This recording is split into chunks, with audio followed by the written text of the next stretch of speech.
Well, welcome to the 700 Club, and thanks so much for joining with us. Abortion pills can now be delivered by mail and made available for pickup at your local pharmacy. That's the result of the latest move from the Biden administration. Well, more than half of the women in the United States who choose abortion use these pills.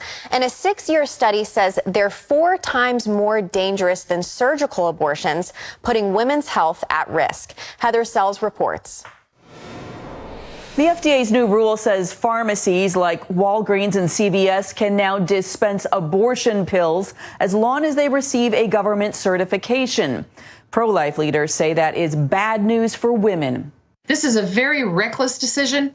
It was not made with women's health or safety in mind. More than half of the women in the U.S. who choose abortion use the pills, according to the Guttmacher Institute. The FDA maintains that they're safe if used as directed.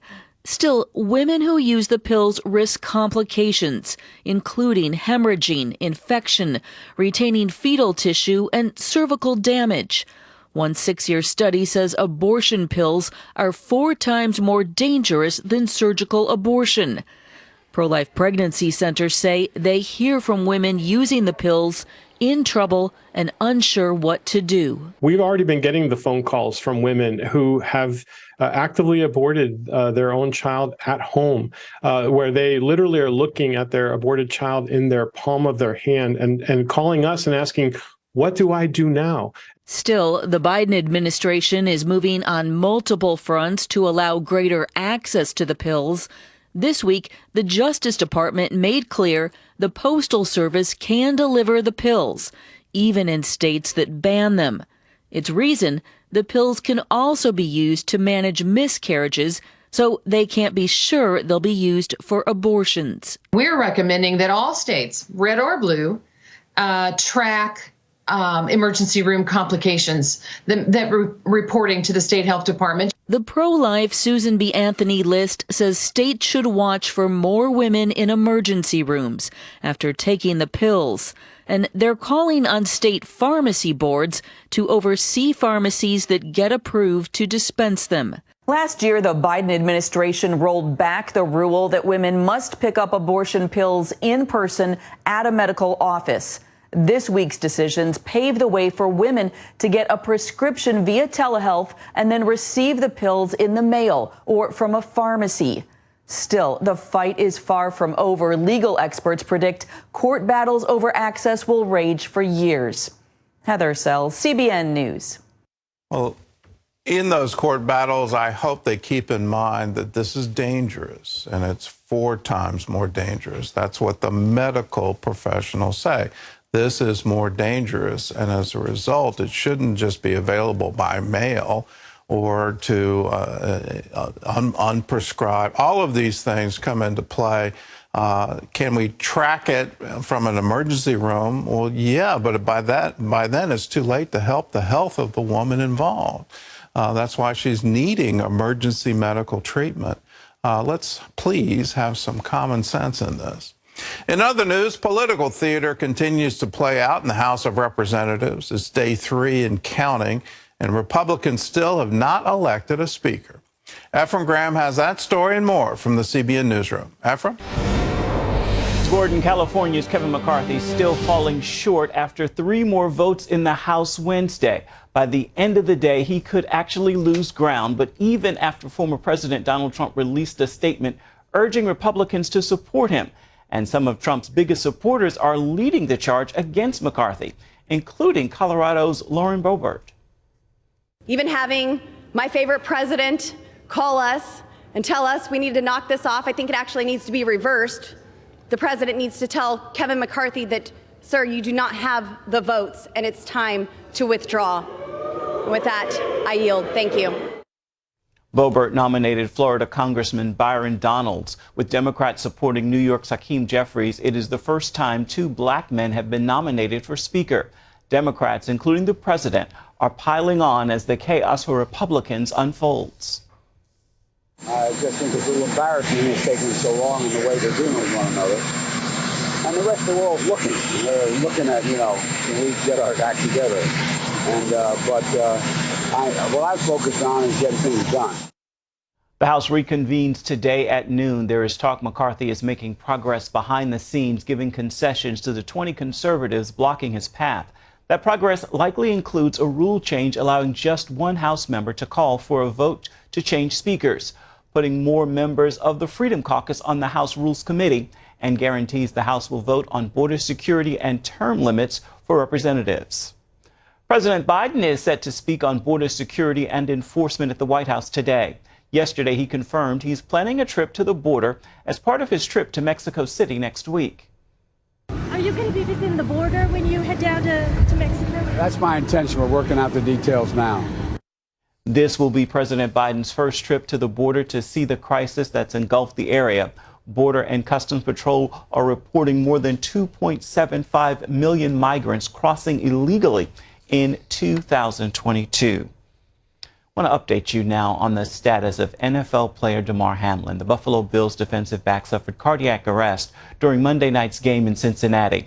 His marketing representative says Hamlin's recovery continues moving in a positive direction, and we all remain optimistic. At the family's request, he did not go into further detail. A Bills spokesperson said Hamlin was still in critical condition but displayed signs of improvement.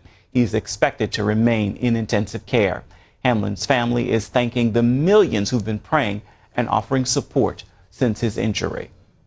Turning overseas now to Rome, where the Catholic faithful celebrated the life of Pope Emeritus Benedict XVI today.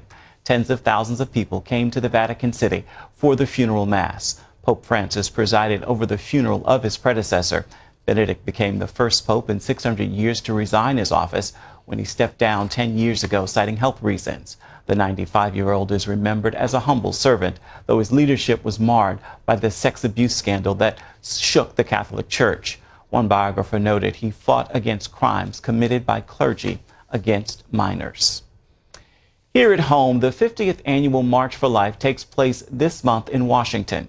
In years past, thousands marched to the Supreme Court calling for the end of Roe v. Wade. This year is different following the court's decision to overturn the federal law legalizing abortion. So what will this march look like? CBN's Jenna Browder tells us what to expect come January 20th. It was a momentous victory for the pro-life community. In June, the Supreme Court struck down Roe v. Wade, returning the issue of abortion back to the states. Still, pro-life groups say the fight's not over, and that's why they are marching on. We will continue marching. The 50th annual March for Life, January 20th in Washington, D.C. We will continue changing hearts. The first march post-Roe. The March for Life began as a reaction to Roe v. Wade. So we began the year after Roe, which, of course, that law legalized abortion in all states around the United States. Jeannie Mancini, president of March for Life, tells CBN News in that time the march has become the world's largest, longest-running human rights demonstration. I believe that people marching over the years played a large role in the ultimate overturn of Roe. I've heard from Supreme Court clerks that being in the court on that day, the March for Life Day every year, was a very powerful experience, and that there really was not a more powerful symbol than the collective, tens of thousands of marchers going past that Supreme Court every single year to show that that was not settled law. Now the group's focus shifts to lawmakers. This year, instead of the Supreme Court, they'll march to the U.S. Capitol. The pro-life generation will be out in full force this year. Kristen Hawkins, president of Students for Life, expects thousands of young pro-lifers to take part. You'll see them proudly holding their school banners from their high school or their colleges. They'll be holding the black and white "We Are the Post-Roe Generation" signs as we pass them out. I know we'll be giving out at least 15,000 signs. While it's a time of celebration after a hard-fought battle for the pro-life community, Mancini says, make no mistake, there's still a lot of work ahead. A number of years ago, we began a state march initiative as well. So no less than a week and a half later, we'll be in Virginia at the state capitol, marching for life there at the 5th annual march.